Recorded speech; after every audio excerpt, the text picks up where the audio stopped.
तो गाइस कैसे हैं आप सब लोग। ट्रू डीमन के एपिसोड 69 के साथ हाजिर हो। तो लास्ट एपिसोड के एंड पे हमने देखा था कि हमारा जियोन मास्टर ली से पूछता है कि अगर मेरे पास यहाँ पर 4 फर्स्ट पोजीशंस आ जाती हैं तो फिर मुझे क्या इनाम मिलेगा। तो वह बाकी के सभी लोग यहाँ पर उसकी बात सुनकर हैरान होते हैं। वो सोच रहे होते हैं कि अब यहाँ पर कौन से इनाम की बात की जाएगी। तो मास्टर ली इसी के साथ उनसे कहते हैं कि अगर यहाँ पर तुम्हें किसी तरह से 4 पोजीशंस मिल जाती हैं तो फिर तुम्हें यहाँ पर 6 हीवंस में से सबसे बेस्ट यानी कि हमारी हेवन एंड अर्थ एसोसिएशन का जो मास्टर है यानी हेवन एंड एसोसिएशन के पवेलियन मास्टर से सीखने का मौका मिलेगा। वो तुम्हें यहाँ पर पर्सनली अपना डिसाइपल बना लेंगे। जबकि ब्लू स्पिरिट को उसकी बात सुनने के बाद बिल्कुल भी खुशी नहीं होती। ब्लू स्पिरिट कहती है कि ऐसा कैसे हो सकता है कि 6 हीवंस जो है वो तो बहुत ही इंफीरियर लेवल के मास्टर्स थे और 6 हीवंस में से किसी एक को यहाँ पर एसोसिएशन का मास्टर बना दिया गया। क्या हमारी हेवन एंड अर्थ एसोसिएशन इतनी ज्यादा लो क्लास की हो गई है कि यहाँ पर किसी लो लेवल के बंदे को मास्टर बना दिया गया है। तुम्हारा जियोन से कहता है कि ब्लू स्पिरिट मुझे लगता है कि यहाँ पर तुम्हारा बदला लेना जो है वो काफी ज्यादा मुश्किल होता जा रहा है। तो इसी के साथ ही नेक्स्ट सीन में हमारे जियोन को उसके रिवार्ड्स देने के लिए लाइब्रेरी में भेजा जाता है, जहाँ पर गार्ड उसे अपने साथ लेकर लाइब्रेरी के अंदर आता है, जहां पर पहले से उस लाइब्रेरी का जो गार्डियन होता है वो खड़ा होता है। वो उसे ग्रीट करता है, साथ ही उसे बताता है कि इस लड़के ने यहाँ पर इस बार 3 पोजीशंस हासिल की हैं, जिसकी वजह से सेकंड इनाम इसका यह है कि इसे लाइब्रेरी के अंदर भेजा गया है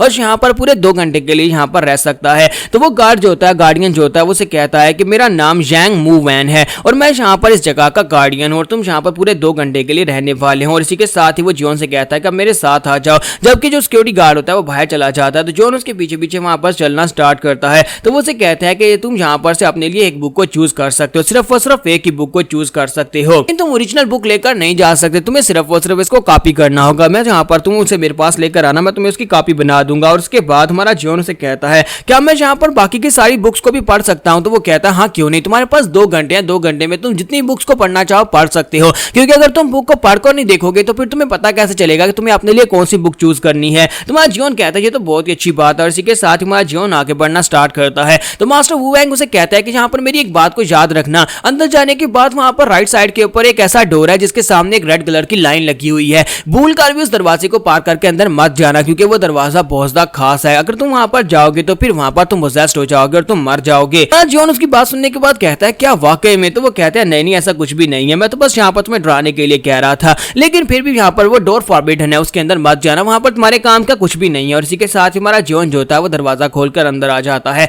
तो वहां पर लाइब्रेरी होती है। तो जियोन कहता है कि अब मैं लाइब्रेरी के अंदर आ चुका हूँ, जहाँ पर तो बहुत सारी बुक्स है, अब मैं कौन सी बुक को यहाँ पर चूज करूंगा। ब्लू स्पिरिट से कहते हैं कि मैंने सोचा नहीं था कि यहाँ पर इतनी सारी बुक्स होंगी, लेकिन जहाँ पर बहुत सारी बुक्स हैं और 2 घंटे में तुम यहाँ पर इतनी सारी बुक्स में से कैसे अपने लिए सबसे बेस्ट बुक को चूज करोगे। ब्लू स्पिरिट से कहते हैं लेकिन जहाँ पर फर्स्ट फ्लोर के ऊपर जितनी बुक्स पड़ी हुई है सारी की सारी बेकार है, मैं यहाँ पर इन सभी को देखकर ही बता सकती हूँ। तो हमारा जियोन कहता है क्या वाकई में? तो फिर मुझे यहाँ पर अच्छी बुक्स कहाँ पर मिलेंगी? तो वो से कहते हैं कि ऊपर जाओ, सीढ़ियां चढ़ के 2nd फ्लोर के ऊपर जाओ। तुम्हारा जियोन जो होता है वो सीढ़ियां चढ़ के 2nd फ्लोर की तरफ जाना स्टार्ट करता है, जबकि मास्टर मू वैंग साइड के ऊपर खड़े सब कुछ देख रहे होते हैं और कहते हैं कि लड़का काफी ज्यादा समझदार लगता है। वो यहाँ पर अभी से सीढ़ियां चढ़ के ऊपर जा रहा है, उसे पता है कि यहाँ पर अच्छी बुक्स जो है वो नीचे नहीं है बल्कि ऊपर पड़ी हुई है। हमारा जियोन ऊपर जाता है तो ब्लू स्पिरिट से कहती है कि तुम्हें पता है कि यहाँ पर हेवन एंड एसोसिएशन के अंदर जो अपनी लाइब्रेरी है उस लाइब्रेरी की लेआउट बिल्कुल सेम टू सेम ऐसी है, यानी कि दोनों को सेम टू सेम कॉपी करके बनाया गया और वहां पर भी सेम टू सेम बुक्स पड़ी हुई हैं। जियोन इस बात से और भी ज्यादा हैरान हो जाता है और कहता है कि यहाँ पर सेम टू सेम बुक्स रखने का क्या फायदा। तो वो उसे कहती है क्योंकि यहाँ पर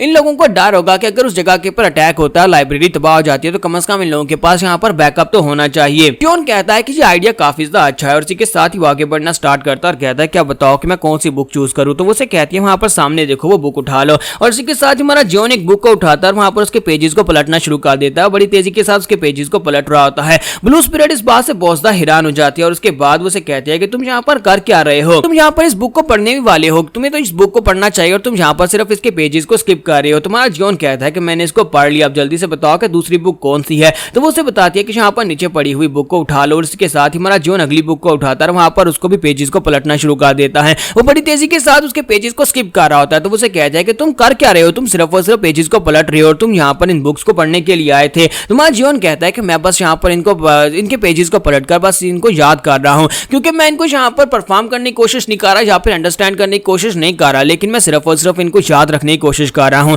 यहाँ पर जितने भी वर्ड्स लिखे हुए हैं मैं जैसे जैसे बुक के पन्नों को वहां पर घुमा रहा हूँ, मुझे ये सारा कुछ याद रहेगा। इस बात से ब्लू स्पिरिट और भी ज्यादा हैरान हो जाती है और कहती है कि ऐसा कैसे पॉसिबल है? कोई कितना भी स्मार्ट क्यों ना हो, वो सिर्फ और सिर्फ यहाँ पर पेजेस को घुमाकर बुक को इतनी तेजी के साथ कैसे पढ़ सकता है? अगर यहाँ पर इसकी इस एबिलिटी को देखा जाए तो उसके पास 2 घंटे हैं, 2 घंटे तो इसके लिए बहुत ज्यादा है। 2 घंटे में ये कितनी सारी बुक्स को यहाँ पर रीड कर सकता है, यानी कि उन सभी को यहाँ पर याद कर सकता है। मुझे लगता है कि यहाँ पर इसकी कोई लिमिट नहीं है, ये तो एक मॉन्स्टर है। तुम्हारा जियोन वहां पर बुक्स के पन्नों को पलटता करता जाता है और साथ ही उसे कहता है कि अब अगली बताओ, अब अगली बताओ। इसी के साथ ही बाहर का सीन दिखाते हैं। जब बाहर का सीन दिखाता है, गार्ड बाहर खड़ा होता है, इसी के साथ ही दो लोग वहां पर उसकी तरफ चलते हुए आ रहे होते हैं। तो वो कहता है कि ये क्या, एक यंग मैन और एक यंग लेडी, ये दोनों यहाँ पर क्या करने के लिए आए होंगे। वो अपनी तलवार निकालता और कहता है कि तुम लोग यहाँ पर क्या करने के लिए आए हो, ये कार्ब्स ब्लड वैली की ट्रेजेडी है, तुम्हें यहाँ पर आने की इजाजत नहीं है। और इसी के साथ ही लड़का आगे बढ़ता है और उसकी तलवार को वापस उसकी म्यान में डाल देता है और उसे कहता है कि शांत रहो। देखकर लगता है कि तुम कार्ब्स ब्लड वैली के मार्शल आर्टिस्ट और तुम यहाँ पर इस जगह के ऊपर पहरा दे रहे हो, लेकिन शांत हो जाओ। तो इसी के साथ ही गार्ड उनसे कहता है कि बताएं कि तुम लोग हो कौन और यहाँ पर क्या करने के लिए आए हो। तो अपने पास से टोकन निकालता है जिसके ऊपर किंग ऑफ ब्रिलियंस लिखा होता है, क्योंकि वो किंग ऑफ ब्रिलियंस का डिसाइपल होता है। तो मुझे देखकर बहुत ज्यादा हैरान हो जाता है, कहता है क्या क्या तुम यहाँ पर किंग ऑफ ब्रिलियंस के डिसाइपल हो। तो वो कहता है हाँ, मैं यहाँ पर किंग ऑफ ब्रिलियंस का डिसाइपल हूँ, मेरा नाम यो वीसुन है। और इसी के साथ ही अंदर का सीन दिखाते हैं जहाँ पर हमारा जियोन अभी भी वहां पर बुक्स के पन्ने पलट रहा होता है, बुक्स को बड़ी तेजी के साथ पढ़ता जा रहा था। ब्लू स्पिरिट से कहता है कि अब जल्दी जल्दी ढूंढो, अगली बुक बताओ। तो वो से वहां पर अगली बुक बताती है और कहते हैं कि वो वाली बुक उठा लो। तो वो बुक जो होती है वो हाई लेवल की बुक होती है जिसका नाम सोनजॉन फुटवर्क टेक्निक होता है। तो वो कहता है कि ये बहुत ही खास किस्म की बुक है। वो तो ऐसे कहती है हाँ, ये बहुत ही खास किस्म की बुक है, क्योंकि इस बुक के अंदर जो टेक्निक लिखी हुई है वो फुटवर्क टेक्निक है और वो हायर लेवल की फुटवर्क टेक्निक है, यानी कि तुम्हारी पीक राम से ज्यादा हायर लेवल की है। तुम्हारा जियोन कहता है कि वाकई में ये अल्ट्रा एडवांस मार्शल आर्ट्स है। उसी के साथ ही हमारा जियोन जो होता है उस मार्शल आर्ट्स की बुक को वहां पर पढ़ता है, उसके सारे पन्नों को पलटता है और कहता है अगर ऐसी बात है तो फिर मुझे तो यहाँ पर इसको सीखना चाहिए। और इसी के साथ ही हमारा जियोन जो होता है वहां पर उसको सारा पढ़ लेता है। फिर साथ उसे कहता है क्या यहाँ पर इस सोनजॉन फुटवर्क टेक्निक के अलावा कोई और भी अल्ट्रा हाई लेवल की मार्शल आर्ट्स की टेक्निक है।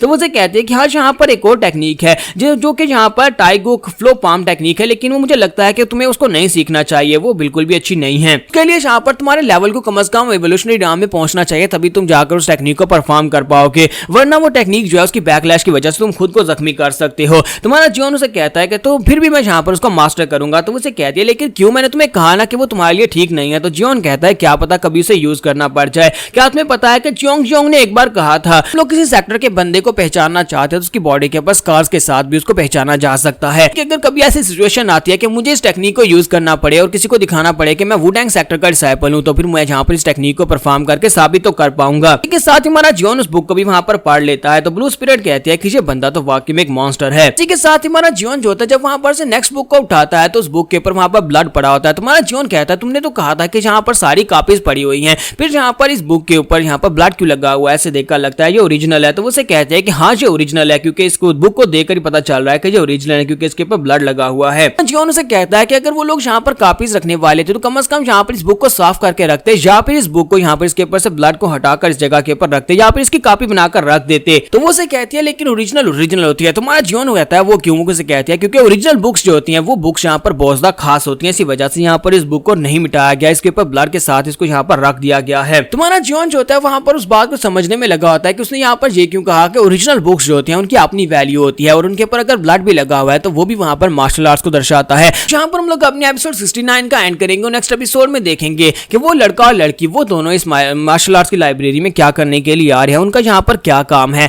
तो एपिसोड की एक्सप्लेनेशन अच्छी लगी तो कमेंट करके जरूर बताइएगा, वीडियो को लाइक करना मत भूलिएगा। Thank you.